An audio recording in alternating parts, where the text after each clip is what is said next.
আজকে ডিম দিয়ে একটা খুব সহজ রেসিপি আপনাদেরকে দেখাচ্ছি। এর উপকরণগুলি আপনি সহজেই রান্নাঘরে পেয়ে যাবেন। তো চলুন দেখে নেওয়া যাক রেসিপিটা। তো আগেই বলে দিই, রেসিপির নামটা হচ্ছে খাগিনা। এটা হায়দ্রাবাদের একটা খুব জনপ্রিয় খাবার।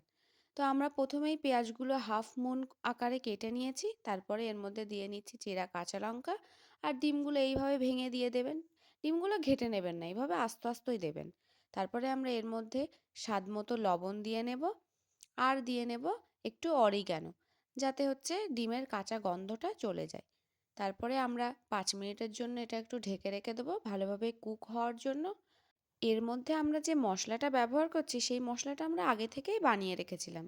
তো মশলাটার মধ্যে আছে শুকনো লঙ্কা আর রসুন, যেটা খুব ভালোভাবে বেটে নিয়ে এর উপরে দেবেন। এটা একদমই খুব কম উপকরণে খুব সুন্দর একটা রেসিপি। তো রেসিপিটা ভালো লেগে থাকলে অবশ্যই like, comment, share and subscribe করে আমাদের পাশে থাকবেন। Thank you.